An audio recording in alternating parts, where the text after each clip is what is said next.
Allez, je tire 200.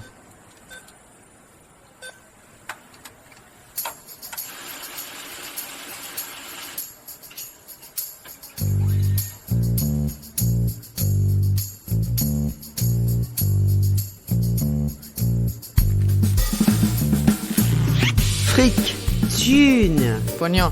oseille, La moula. risby, Salaire. Honoraire.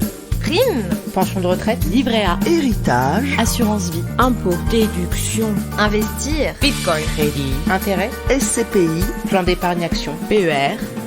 Travailler, se marier, se paxer, ou vivre en union libre, fonder une famille, épargner, acheter un appartement ou une maison.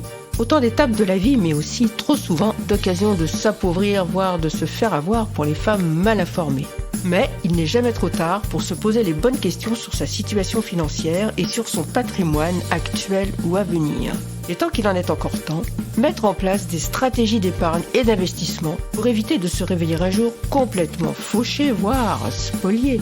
Bien sûr, l'argent concerne les hommes comme les femmes, mais dans ce podcast, nous allons poser un regard spécifique de femmes, de mères, de filles sur l'argent. On ne vous racontera pas pour la énième fois l'histoire de l'émancipation économique des femmes. Vous avez déjà lu partout que les femmes ont attendu 1965 pour avoir le droit d'avoir un chéquier à leur nom. En revanche, si ce que vous raconte votre banquier vous paraît obscur ou complexe, ce podcast est fait pour vous. On ne vous conseillera jamais d'acheter tel ou tel produit financier. On ne vous promettra pas non plus que vous pourrez prendre votre retraite à 35 ans fortune faite, mais nous vous aiderons à peser le pour et le contre avant de prendre une décision qui engage vos sous. Je suis Corinne Goldberger, journaliste. Tous les 15 jours, avec Thierry Oyon, auteur de Les filles osons parler d'argent, nous répondons avec pédagogie et sans tabou aux questions que se posent les femmes de toute génération sur leur argent, avec nos expertes et nos experts. Comme le dit souvent Thierry, pensez d'abord à votre peau. Alors maintenant qu'on s'est dit tout ça, parlons cash les filles. Je déprime moins en simulant l'orgasme qu'en simulant ma retraite. C'est le genre de pancarte ironique brandie par des femmes qu'on a vues lors des manifestations contre la retraite à 64 ans. Et si on a pu voir beaucoup de femmes lors de ces mobilisations, c'est parce que beaucoup de femmes ont vu le piège qui se referme sur elles. Il va être encore plus difficile d'obtenir leur trimestre de retraite en travaillant jusqu'à 64 ans quand elles ont des carrières hachées, des arrêts de travail et du temps partiel pour élever leurs enfants, voire des périodes de chômage après avoir suivi leur conjoint à l'étranger. Alors, pour le moment, nous ne savons pas si la réforme Macron va passer et ce qu'il restera du projet initial. Mais une chose est sûre, il faut parler de la retraite des femmes et des stratégies à mettre en place le plus tôt possible pour avoir la meilleure retraite possible. Et pour en parler, concrètement et sans tabou, nous recevons aujourd'hui Valérie Batting, fondatrice du cabinet Sapiendo. Bonjour Valérie. Bonjour Corinne. Merci d'avoir accepté notre invitation. Je lis sur votre site que Sapiendo est une plateforme digitale qui a pour objectif de permettre à chacun de tracer son chemin de randonnée dans le maquis de la retraite. Maquis, c'est le bon mot en effet quand on commence à tenter de se retrouver, de circuler dans l'information sur la retraite. Alors pour vous présenter Valérie, que propose concrètement la société Sapiendo ? Donc Sapiendo est une société qui a vraiment pour but de démocratiser le conseil retraite et d'aider chacun à toucher le maximum à sa retraite, ce qui n'est pas une mince affaire. Donc on propose beaucoup de conseils et d'outils qui facilitent l'accès à l'information parce que c'est rapide, parce que c'est fiable et parce que c'est moins cher qu'ailleurs. Alors, pour continuer à débroussailler le maquis, commençons par des notions simples. Quand on cherche des chiffres sur les différences de montant moyen de pension entre femmes et hommes, on trouve une différence de 40% en moyenne, sans qu'on sache si on compare juste les pensions du régime général, si les pensions comparées comprennent aussi la pension du régime complémentaire, si les comparaisons tiennent compte éventuellement de la pension de réversion qui peut s'ajouter à la pension de retraite. Donc Valérie, pouvez-vous nous détailler ces différences de pension entre femmes et hommes ? Avec plaisir. Donc 40%, c'est vraiment la différence de pension entre hommes et femmes, mais toute pension de retraite confondue. Mais sans compter la réversion. Ah. Avec la réversion, on tombe à 28%. De différence. De différence. Mais on y reviendra plus tard, je pense qu'il ne faut pas du tout compter sur la réversion. Donc hors réversion, on est à 40% d'écart. Mais ce qu'il faut retenir, c'est 40%, c'est la moyenne sur, comme on dit, le stock de retraités aujourd'hui. Donc un stock de retraités aujourd'hui, c'est une moyenne à 75 ans. Et cette moyenne cache les progrès quand même très conséquents qui ont été faits et qui continuent d'être faits. Donc pour illustrer, donc là c'est une moyenne sur 2022. En 2004, cet écart était de 50%. Donc on a quand même gagné 10 points Ah oui. sur 50. Donc ça fait 20%. Et si on prend les retraités qui sont partis à la retraite l'an dernier, l'écart, il tombe à 30%. Ah oui. Voilà. Donc il y a quand même, de façon continue, un progrès. Et la retraite des femmes augmente d'année en année. Et une statistique du corps qui vient de tomber aujourd'hui, elle augmente en moyenne de 0,75% de plus par an que celle des hommes. Ah oui. Donc voilà, elles sont vraiment en progrès, donc elles doivent rattraper un gros retard. Hein. Donc on n'y est pas, on est encore à 30% d'écart, hein. Mais on est sur une trajectoire positive. Et ça, il faut le souligner. Et à quoi est due cette trajectoire positive? Elle est due au fait que les femmes participent de plus en plus au marché du travail. Hein. Elles s'arrêtent moins de travailler, elles ont quand même de bien meilleures carrières qu'avant, etc. Donc ça, c'est positif et ça commence à se voir dans les chiffres. Donc le travail n'est pas abouti, mais on est sur la bonne voie. Et ça, c'est fait aussi, il faut le souligner, par quand même le travail qui est fait au niveau des entreprises. Hein. Il y a quand même des politiques qui sont faites en faveur de l'égalité homme-femme, de l'égalité salariale. On favorise aussi l'accès des femmes aux postes de direction. Donc tout ça, ça porte ses fruits. Donc il faut le souligner. Petit à petit. Et on part de loin, mais on progresse. Donc il faut continuer. L'équité fait son chemin. Alors la mauvaise surprise quand on va sur un simulateur de retraite et qu'on travaille dans le privé, c'est la différence entre le dernier salaire et la future retraite. Notamment quand on a connu le chômage en fin de carrière. Que peuvent faire les femmes le plus vite possible pour assurer une meilleure retraite possible dès qu'elles connaissent une période de chômage ou quand elles se sont arrêtées volontairement pour prendre un congé parental ou pour suivre un mari expatrié.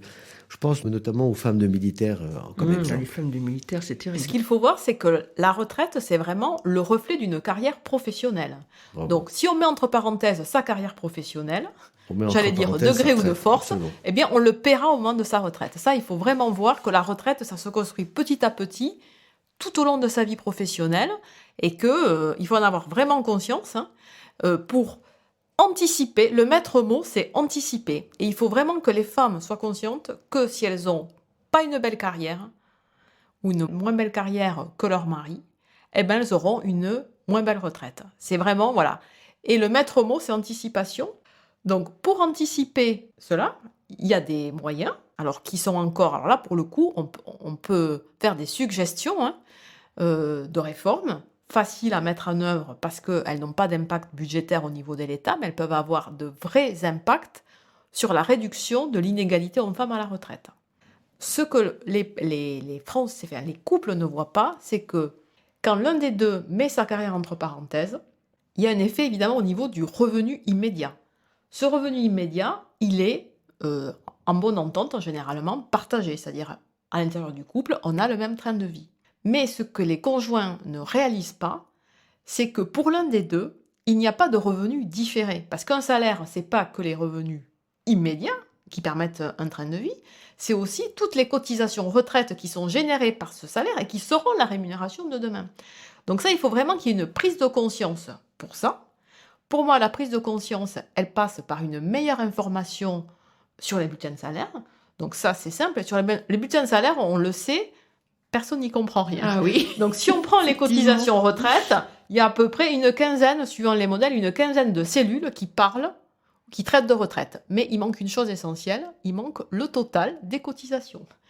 Donc il faut savoir que pour un salarié du secteur privé, le total des cotisations retraite, c'est plus d'un tiers du salaire net avant impôt. Un tiers. Un tiers. Voilà. Donc, si on travaille moins, si on est à mi-temps, on perd énormément d'argent. Si on prend un congé parental, on a peut-être des trimestres, mais on n'a pas de salaire, on perd énormément d'argent. Et donc, tout ça passe par une prise de conscience et une mise en évidence sur les bulletins de salaire de ce revenu différé, qui c'est quand même un petit pactole, ça va donner des droits futurs. Et voilà. Et si, à l'intérieur du couple, l'un des deux met sa carrière entre parenthèses, eh bien, il y aura un impact direct sur sa future retraite. Et donc, c'est une des propositions de Sapiens, les 3 I, pour améliorer la retraite des femmes. Le premier I, c'est I comme information. L'information, la meilleure voie possible, c'est le bulletin de salaire. Voilà. Alors, on a une deuxième proposition, pour rétablir l'égalité quand il y a des inégalités de carrière. Oui. Voilà. On parle de partage quand l'un des deux met sa carrière entre parenthèses. Donc l'illustration caricaturelle, je dirais, c'est la femme d'expatrié. ou la femme de militaire, comme Absolument. vous l'avez. Voilà, parce que Oui. là, l'activité du conjoint force implicitement à l'arrêt presque d'une activité. J'en profite pour glisser une statistique que j'ai vue. Hein. J'ai lu que la moitié seulement des femmes d'expat travailleraient sur place, parce que les autres, celles qui ne travaillent pas, tout simplement, souvent, elles se retrouvent dans un pays qui n'accorde pas le droit de travailler aux Oui, il y a même, étrangers. exactement, il n'y a même pas le droit de travailler. Ou Voilà. si elle travaille, c'est ce qu'elle trouve. Mais en tout cas, il n'y a pas de carrière, il n'y a pas de progression. C'est impossible. Dans la moitié des cas. Voilà. Donc, du coup, si on est conscient que un salaire, ce n'est pas que du revenu immédiat, mais c'est aussi du revenu différé par la retraite. Si sur le bulletin de salaire, on sait que avant je gagnais 3 000 € par mois, ça me faisait X points de retraite complémentaire à Agirc Arrco, si on parle de quelqu'un qui était salarié du privé ou qui l'est encore, bien, il faudrait qu'à l'intérieur du couple, le conjoint qui a son salaire plein et qui a donc ses points de retraite puisse volontairement attribuer, partager ses points de retraite avec son conjoint. Voilà, Sa pour conjointe, compenser ce comme il lui sacrifice verse de carrière. l'argent, comme il abonde un compte conjoint commun bancaire, il faudrait abonder aussi un compte retraite, le compte retraite du conjoint qui n'a pas la chance d'avoir tous ses points retraite. Et ça, il faut le faire au fil de l'eau. C'est très important. Il ne faut pas attendre le divorce, la catastrophe. Chaque année, il faut le faire. Voilà. Je voudrais juste pour compléter de manière positive ce que vous dites, ce qui est que, en réalité, quand dans un couple, il y en a un des deux qui est appelé à des fonctions extraordinaires et qui est appelé à gagner plus d'argent, qu'il soit militaire, expatrié, enfin peu importe, je pense qu'il serait important de faire circuler l'information selon laquelle, dans un couple, l'un des deux peut compenser la retraite de l'autre. Je veux dire par là que si on part en expatriation, celui des deux qui gagne mieux sa vie va pouvoir faire, sans un effort extraordinaire, un investissement locatif, c'est-à-dire prendre un crédit et avoir un loyer qui va payer un crédit, pour schématiser, au nom de celui des deux qui va mettre pendant cette période d'expatriation sa vie en professionnelle en berne. Pareil, c'est exactement la même logique. Absolument. Quand moi je parle du partage des points de retraite, C'est le partage de la richesse. Voilà, et là c'est la retraite par répartition. Absolument. Mais si c'est pas possible de partager cette richesse-là qui est la retraite par répartition, déjà aujourd'hui c'est pas possible, hein. C'est un projet, c'est une proposition, hein. C'est le deuxième I, invité au partage. C'est la proposition Batting. Voilà, c'est la proposition Sapiendo, donc c'est le deuxième I, invité au partage. Bon, c'est pas encore possible, mais franchement, c'est pas très compliqué. Il n'y a pas d'impact budgétaire pour l'État, puisque c'est un partage à l'intérieur du couple, donc ça peut se décider facilement. Mais en attendant, puisque c'est pas possible, on peut très bien partager de l'épargne. L'épargne va compenser tout à fait le manque de points ou le manque de retraite par répartition. Donc tant qu'on ne peut pas faire un équilibre au niveau de la retraite par répartition, on peut très bien envisager un rééquilibrage, une compensation via de l'épargne, tout à fait. Absolument. Alors, je voudrais qu'on parle du PER, du plan épargne retraite. Hein, on en a parlé dans d'autres épisodes. Je voudrais votre avis, Valérie. Ce plan épargne retraite, pour qui il est le plus avantageux, selon vous? Pour quelle catégorie de femmes? Est-ce que c'est plus intéressant pour celles qui payent beaucoup d'impôts et qui sont en même temps plus rares que les hommes? Est-ce que c'est pour les femmes, par exemple, je pensais des célibataires qui sont célibataires, locataires, sans patrimoine, sans enfants, donc qui n'auront ni trimestre supplémentaire pour enfants élevés, ni pension de reversion. C'est pour qui le plan épargne retraite? En tout cas, c'est le plus intéressant. Pour qui? Le plus important, le conseil, c'est que les femmes épargnent pour elles-mêmes et épargnent en leur nom propre. Ça, c'est fondamental. Alors que ce soit un PER, une assurance vie, un investissement locatif, là, je laisse les gestionnaires de patrimoine parler parce que c'est toujours fonction de ses revenus, de sa capacité d'épargne, etc. etc. Bon, le PER est une solution. Mais je veux dire, si on parle du PER, il faut que chacun dans le couple ait son PER. Il y a le PER du mari, le PER de l'épouse. Il y a l'assurance vie du mari et voilà. l'assurance vie de la femme. Chacun doit avoir son épargne. Et il ne faut pas confier à l'un le fait de tout épargner en se disant s'il arrive un malheur, j'aurai la réversion. Non, c'est chacun doit avoir sa propre épargne. Et je souligne d'ailleurs l'énorme avancée que ça paraît évident aujourd'hui. Enfin, moi, ça me paraît évident, mais ça ne l'était pas du tout en 2006. Donc j'ai fait quelques recherches. À l'occasion, vous savez, quand on investit dans un PER, un des gros avantages du PER, pour revenir à votre question, c'est que les sommes investies dans ce plan d'épargne retraite sont déductibles du revenu imposable. Bon. Dans certaines limites. Ce limite, c'est un plafond fiscal. Il a été décidé au début des années 2000 que le plafond fiscal pouvait être mutualisé au sein du couple. C'est-à-dire que l'un des deux peut utiliser son plafond ainsi que le plafond du conjoint, ce qui n'était pas le cas au tout début du PERP, qui est l'ancêtre du PER. Oui, Voilà. du PER. Et donc, les parlementaires à l'époque, bienveillants, ont argumenté en disant oui, il faut que l'un des deux conjoints, en pensant évidemment au mari, puisse utiliser le plafond fiscal de l'autre, ce qu'ils appelaient la familialisation du plafond fiscal, parce que en cas de décès, le conjoint survivant aura plus de réversion. Vous voyez, ils pensaient réversion. Ils se sont pas dit, il faut que chacun épargne pour soi. C'est non.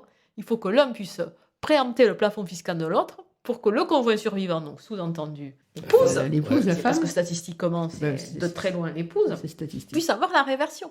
Voilà. Donc, voyez, et il faut abandonner cette idée qu'on aura la réversion.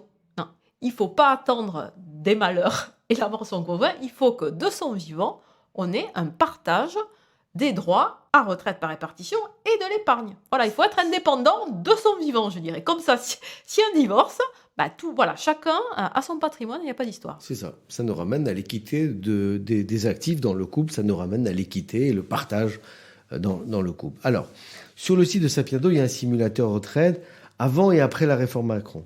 Alors, je rappelle pourquoi les femmes ont manifesté là, contre la réforme dans le projet. L'âge de la retraite sera relevé à 64 ans et 6 mois pour les femmes nées en 62. Puis, à 64 ans et 9 mois pour celles nées en 63. Et en 2028, tout le monde partira à la retraite à 65 ans. Que disent les femmes qui ont fait cette simulation sur votre site ? Est-ce que vous avez des commentaires de la part de ces dames ? Alors, Des mauvaises surprises ou des découvertes. la première surprise pour moi, ça a été de découvrir que la plupart des femmes ne savaient même pas qu'elles avaient droit à des trimestres pour enfants. C'est-à-dire, ça a été la profonde méconnaissance Incroyable. de ce sujet en France. C'est incroyable. Donc même des personnes très éduquées, Bien sûr, on parle Voilà. toujours des personnes éduquées, absolument. elles ne savaient pas qu'elles avaient droit à des trimestres enfants, ou elles en avaient entendu parler, mais elles ne savaient pas trop à quoi ça servait, etc. Donc ça a été, pour moi, la première surprise. Bon. Il se trouve ensuite, ce sujet est très intéressant, parce que les femmes qui ont des enfants ont droit à des trimestres enfants. 8 trimestres pour chaque enfant. Donc c'est 2 ans. Donc c'est beaucoup. Donc ça a été fait pourquoi à l'époque ? Parce que les femmes qui avaient des enfants s'arrêtaient de travailler. Donc c'était pour compenser ça. Il se trouve qu'aujourd'hui, de moins en moins de femmes s'arrêtent de travailler pour élever les enfants. Donc les femmes ont des carrières de plus en plus similaires aux hommes, en tout cas je ne parle pas de salaire, mais sur le temps de travail, le nombre d'années de travail. Et en plus, elles ont des trimestres enfants. Donc, un peu plus que les hommes aujourd'hui, en trajectoire, elles arrivaient à l'âge légal, elles auraient dû arriver à l'âge légal à 62 ans, avec tous leurs trimestres. Même s'il en faut désormais 43, elles ont, chaque fois qu'elles ont un enfant, elles gagnent 2 ans, il faut bien le voir. Donc, en trajectoire, ce qui n'est pas le cas aujourd'hui, mais dans les projections, elles auraient dû partir un peu plus tôt que les hommes à la retraite. Il faut savoir que ce n'est pas le cas aujourd'hui. C'est-à-dire, aujourd'hui, statistiquement, non seulement elles gagnent moins que les hommes à la retraite, mais elles partent plus tard. Bon. En projection, elles auraient dû partir plus tôt que les hommes, parce qu'elles atteindraient leur taux plein, c'est-à-dire tout leur trimestre, un peu plus tôt, grâce à ces trimestres enfants.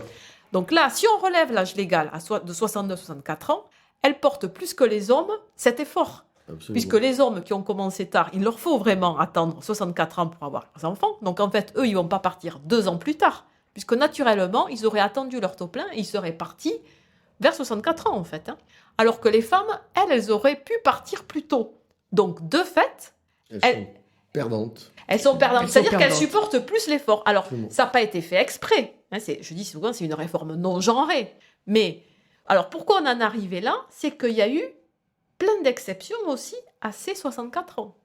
Plein d'exceptions. Il faut savoir qu'il y a un report de l'âge légal de 2 ans, mais qu'en moyenne, les Français vont partir à maturité juste 7 mois plus tard, pas 2 ans plus tard. Pourquoi ? Parce qu'il y a eu beaucoup d'exceptions accordées pour ceux qui ont commencé tôt leur carrière, Oui. pour ceux qui ont des problèmes de santé, invalidité, pénibilité, etc. Donc du coup, beaucoup ont eu des dérogations, mais pas les femmes. Donc c'est pour ça qu'aujourd'hui, elles se retrouvent à porter plus que les hommes cet effort de report de l'âge légal. Alors, on me dit, ça n'a pas été fait exprès, mais c'est la conséquence. C'est pour ça, si vous avez fait attention, que le gouvernement se sent obligé de dire désormais qu'il va revoir les droits familiaux, etc. Il va étudier certaines choses en faveur des femmes parce que, de fait, elles se retrouvent à porter l'effort un peu plus que les hommes. Moi, je dis souvent, là, elles sont victimes de leur progrès.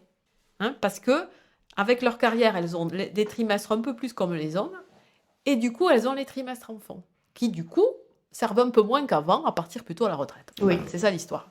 Donc, c'est un peu compliqué, c'est pas direct, mais ça compte. Mais ça Mais ça compte. Ça fait partie. En fait, c'est une nouvelle inéquité dans le régime des retraites. elles vont contribuer à l'effort national. Oui, ça, Un peu plus que les hommes. bah oui, donc c'est bien ce que je dis. Et si vous le dites positivement, moi je le dis du côté, avec la vision pour les femmes, c'est une forme d'inéquité. Non, mais c'est vrai, voilà. Voilà. Donc, alors, encore une fois, c'est pas fait exprès, mais voilà. Donc, le gouvernement a annoncé récemment qu'il allait entamer une révision Voilà. des droits familiaux. Les droits familiaux, c'est la nouvelle expression. Voilà, c'est la nouvelle expression. Qu'on Voilà. entend, qu'on lit, qu'on lit partout. Alors, il y a une question que j'avais envie de vous poser, Valérie, c'est que même en travaillant sans interruption, même avec une carrière longue, il y a des femmes qui perdent des trimestres de retraite parce qu'elles n'ont pas gagné assez pour valider des trimestres. Donc, que peuvent faire celles qui sont dans cette situation? Par exemple, elles n'ont jamais arrêté de travailler, mais elles ont fait plein de petits boulots qui ne leur ont pas rapporté assez de trimestres. Et d'ailleurs, question subsidiaire, combien il faut avoir gagné pour valider un trimestre? Alors, aujourd'hui, les femmes ont de plus en plus de trimestres. Pourquoi? Parce que pour valider un trimestre, il ne faut pas travailler un trimestre, mais il faut gagner un peu moins de 1 700 €. Voilà. Oui. C'est toujours variable parce que ce n'est pas des chiffres ronds, mais il faut, voilà. Et donc, pour valider 4 trimestres, il faut gagner un peu moins, autour de 7 000 €, un peu moins. Donc, même en travaillant à temps partiel, bien souvent, on a tous ces trimestres. Oui. Mais ce qui fait le montant de la retraite, c'est pas tant les trimestres, c'est surtout combien on a gagné. C'est ça, Voilà. c'est la question. C'est la question, parce que un salaire, on en revient à la discussion précédente, un salaire, c'est des cotisations retraite, et ce qui fait le montant de la future retraite, ce sont les cotisations. Alors, les cotisations au régime de base et les cotisations au régime complémentaire. Donc, si on gagne moins, parce qu'on fait du temps partiel, parce qu'on est d'emploi précaire, en fait, ben on aura une moins bonne retraite. Voilà. Donc là, la solution, c'est il faut travailler. Voilà. Il faut Et travailler bien gagner sa vie. Voilà. Et demander à être mieux payé. Bien sûr. Ou aller voir ailleurs, parce que... Voilà, et donc il faut que les femmes apprennent, comme les hommes, à faire valoir entre guillemets, leur mérite pour demander des augmentations de salaire, etc.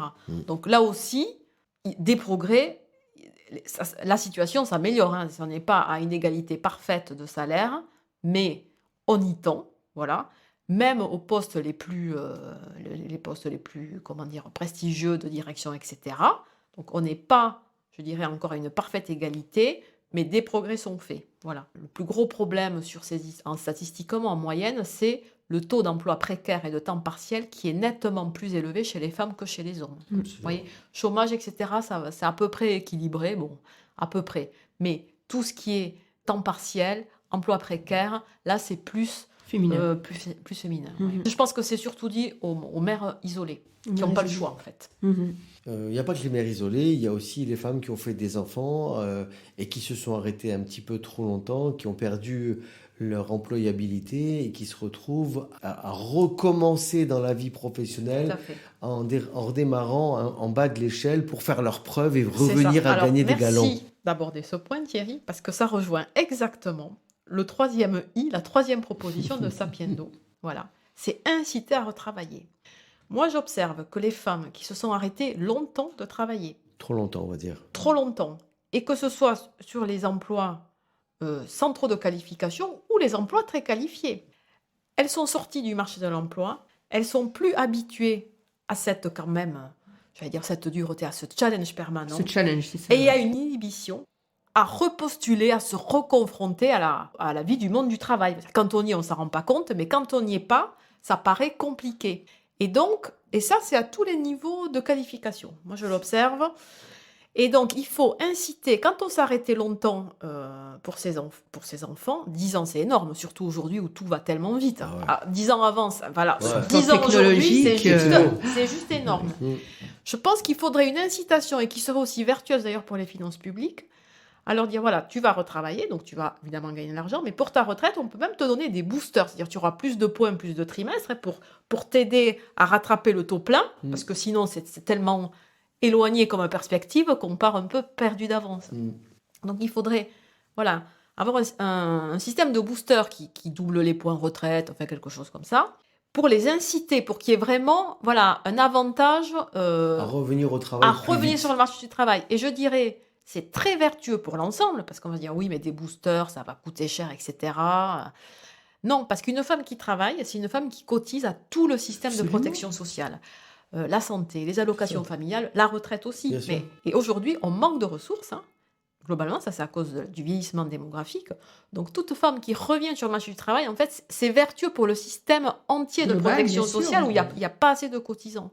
Donc on gagnerait tous à inciter les femmes qui se sont interrompues à revenir sur le marché du travail, et notamment en accordant des boosters de trimestre ou de points retraite pour qu'elles aient en perspective une retraite satisfaisante. Voilà. Parce que sinon, de toute façon, qu'est-ce qu'elles vont faire ? Elles vont toucher des minima de retraite. C'est ça. C'est pas satisfaisant ni pour elles, je dirais, ni pour la société. Donc, il vaut mieux encourager le travail et gagner des points et des trimestres et avoir une retraite, je dirais, satisfaisante naturellement par la seule addition des points et des trimestres. Absolument. Alors, juste pour compléter ce que vous dites, et c'est très très important, il y a une vraie information à faire concernant les femmes, et justement par rapport à ces périodes de temps non travaillées, c'est qu'aujourd'hui, dans les EHPAD, la population des EHPAD, c'est 95% de femmes. Or, ces femmes, à un moment de leur vie, vont devoir se suffire à elles-mêmes pour pouvoir payer leur dépendance.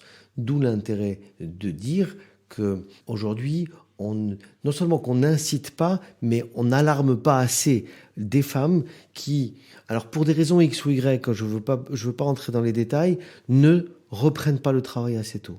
Et malheureusement, dans leur comportement, elles augmentent toutes seules leur précarité future. Oui. C'est vraiment des sujets sur lesquels je travaille énormément dans les conférences que je fais. C'est attention à ce que vous faites et de la façon dont vous le faites, parce que souvent vous êtes à l'origine vous-même de votre précarité future. Vous avez délégué à votre mari la gestion d'un peu trop de choses, précarité future en cas de séparation ou en cas de décès, et ainsi de suite. Voilà. Donc ça, c'est très juste. Et il faut informer, parce qu'effectivement, dans les mentalités, il y en a encore trop qui délèguent. Et là, ça me fait penser à des statistiques qu'on a sur notre site. Donc nous, on a un site où on fait des simulations retraite. Eh bien, les hommes sont surreprésentés. Mais beaucoup, hein. Ouais. Et même, alors, quand c'est gratuit, ils sont quand même surreprésentés, parce qu'il y a des simulateurs plus simples qui sont gratuits. Ils sont un peu surreprésentés, 57%. Plus on monte en sophistication de simulation, c'est-à-dire des simulations plus justes, donc déjà, Payante. et payantes, Ouais. plus c'est sophistiqué et cher, alors là, ça devient, on arrive à 57% de surreprésentation des hommes à 80%. 80%. 80% Ça veut dire de nos que- études sont faites pour les Ça hommes. veut dire qu'il C'est y a énorme, un déficit considérable de femmes qui Oui. gagnent très bien leur vie, qui sont dans la vie active et qui ne se posent même pas la question. Mais ça revient au Ou qui ne sujet. dépensent pas pour elles-mêmes pour Bah ouais. ça. Voilà, ça Ouais. revient, ça m'y fait penser. Ouais, C'est ce que c'est oui, c'est bien. la délégation Mais c'est à d'autres. Et il faut, c'est chacun, c'est son salaire, sa retraite. Pas conscient Ta du peau, tout ta des peau, ta enjeux, santé, qui ne sont ton pas du argent. tout conscients Voilà, et ça, des voilà. enjeux pour leur avenir à financier fait. Ouais. après la retraite. Et c'est la fin de la première partie de cet épisode sur les femmes et leur retraite. Valérie Battigne, merci d'avoir été avec nous tout au long de cet épisode. Merci aussi à nos auditrices et à nos auditeurs d'avoir écouté cet épisode. On espère qu'il va vous aider à préparer votre retraite tout au long de votre vie professionnelle et que tous ces sigles, Agir, ARCO, PER et ces histoires de trimestres à valider sont plus clairs pour vous. Si cet épisode vous a plu, n'hésitez pas à le partager à partir de votre appli Spotify, Apple Podcast ou Deezer, entre autres. Abonnez-vous à notre podcast. N'hésitez pas à nous laisser des commentaires et des étoiles. Vous pouvez aussi retrouver les conseils de Thierry dans les livres qu'il a coécrits, Les filles osons parler argent chez Duno et aussi L'argent au féminin chez Ellipse. Vous pouvez également nous contacter via LinkedIn et par notre compte Instagram Argent par on cache les filles. La suite, à tout bientôt.